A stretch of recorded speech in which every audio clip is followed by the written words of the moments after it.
What are they teaching our kids in school? What are they teaching our kids about American history? Did you know that just 12% of our kids have any kind of comprehension about American history? That's what the Department of Education says about their own programs. Only 22% understand anything about checks and balances. The Pulitzer Prize-winning author David McCullough says that our children's ignorance of history is a threat to national security. So instead of teaching about history, what are we learning? We're learning about multiculturalism. We're learning about Islamic propaganda. We're learning about the gay agenda. We're learning about the UN agenda.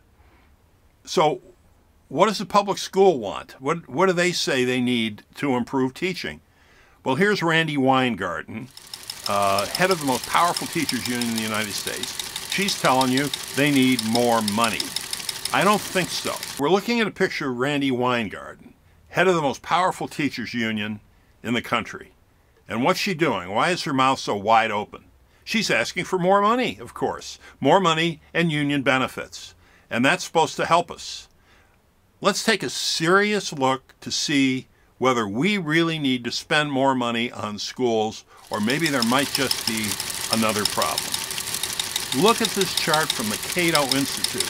This is a pretty smart a group of guys. And look at that blue line. That's school spending. Look at it go up, up.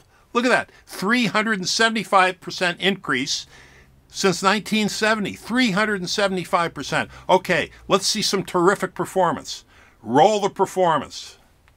Wait a minute. Is that the performance line? Why isn't it going up? The spending is going up. What happened to it? It's reading, math, and science. It's not going up. It looks like it's going down. Could it be going down? Look at that. 25% decline in performance scores, but spending has gone up 375%. And Randi Weingarten wants to spend even more money on schools. Do we really need to spend some more money on schools? Let's talk a little bit about spending and performance. Now, you saw that chart. That was federal spending, the Department of Education spending. This year, $80 billion for the Department of Education. And remember, they don't teach one single student. What is the total education spending at? It's $600 billion. Now, they teach a lot of kids, but unfortunately, they don't teach them very well. Let me give you a few statistics. Let's talk a little bit about some more results of the public school system. Since 1963, when the Supreme Court outlawed prayer in school, and since the teachers' union was started in 1979, let's take a look and see what's going on. 33% of fourth graders this year are functionally illiterate, according to, again, the Department of Education's own data. New York spends $17,000 per student, and yet 42% of the kids in New York public schools drop out. The American educational system ranks 25th in math and science of all developed nations worldwide. Of the developed nations, we're in the bottom third, yet we spend more money than anybody. The Department of Education head, Arne Duncan, says 80% of schools are failing with no child left behind. Let me give you some very sad things. This just kills me. Suicide is the third largest cause of death among these same young people. Suicide. When I was in school, we used to get in trouble for sticking gum under the desk. In 2010, there were 35 million prescriptions written for ADD and depression among kids. We were playing baseball. We were having a great time. What is going on? 20% of eighth graders have used marijuana. 15% of high school students are using amphetamines. 75% of kids who attend church while they're at home in high school drop out when they go to college. Maybe, just maybe, we've lost our moral foundation. Now I want to give you some headlines of some recent stories that I think are going to help you understand this a little bit more and a little bit about what kids are being taught in school. Let me share this school cartoon with you. This is priceless. On the left is a picture of people starving under the American capital system. Notice they're in tatters. And notice the wealthy, pot-bellied millionaire is taking money from them. That's the capitalist system as we have in America, at least according to an Iowa school. Under communism, in this cartoon on the right, the people get money. Well, it doesn't say where they get money. They just get bags of money, and you know, notice their smiles. They're happy people. So clearly, this school is saying communism is better than capitalism. Let me give you a few other headlines. Frank Gaffney on the report card says that the Council on Islamic American Relations is targeting U.S. schools for jihad. They're in the schools. Florida education groups are protesting Hamas operatives speaking in Tampa schools. Here's some more. Judge gets it right. Chicano study rules are anti-American. This was in Arizona, where there was a Chicano course that said there had to be revolution, that we had to overthrow white rule. Then there was a bill to promote homosexuality in public schools that was introduced in Congress. Student punished for Christian faith. Here is a student who was asked about his faith in school. He said that he was a Christian and he abided by these certain kinds of Christian morality, and he was suspended.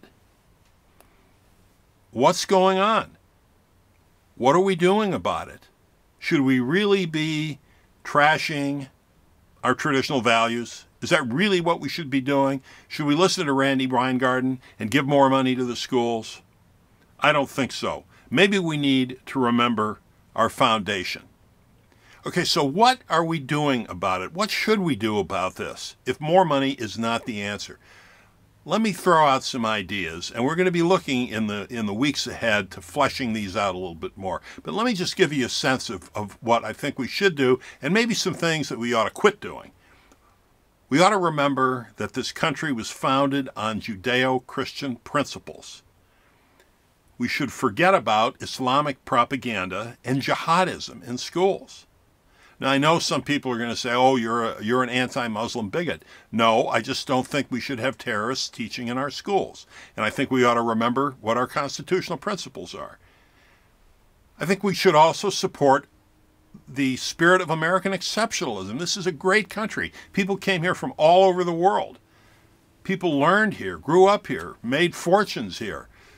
We are the most generous country on the face of the earth. What is wrong with that? Why do we have to dump that? And I think we ought to forget about multiculturalism. I mean, all multiculturalism is an apology for this country. I think we need local control of schools. We don't need stuff rolling downhill from the Department of Education, these mandates that are expensive, and they don't teach kids anything. And I think we should forget about promoting Planned Parenthood to high school kids and promoting the gay agenda and promoting UN rule. I think we also, that leads me to the next important point. I think it's important. I think we ought to remember that we are under the rule of law, which is the Constitution. The Constitution is a durable document. It's been the foundation of all of our freedoms. Why do we want to get rid of the Constitution? Why do we want Sharia law? Why do we want to abide by Agenda 21 and obey the laws of the UN? We have sitting justices who believe that we should consider foreign laws. Ruth Bader Ginsburg went to Egypt, she was the Supreme Court justice, and said maybe Egypt should get a constitution from somewhere else in the United States, that it had flaws. We support free market capitalism.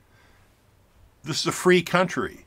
A man can open a business. A man can own a business and raise his family on his own business. This is what we call free market capitalism. Sometimes these businesses get very large, because of a dream, of an idea of one man. Stephen Jobs, look at what he did with Apple, and look how we benefited from Apple. Do we really need to promote socialism in school? Do we really want the government making business decisions for us, telling us how to run our lives? And do we need to teach kids that socialism and communism is the way to go? I don't think so. And I think finally, don't you think that English ought to be the language spoken? Do we really need to have multiple languages? I mean, isn't that just going to be the Tower of Babel? Isn't that going to be destruction for the United States and fragmentation? I mean, sure, learn German, learn Spanish, learn French. But the official language of our school has to be English. Let's take one last look at this chart. Let's look at that spending number. Skyrocketing, 375%. Let's look at these performance scores. Let's just take a look at these scores. Slowly going down. Reading scores down to 25%. And I want to hear from you.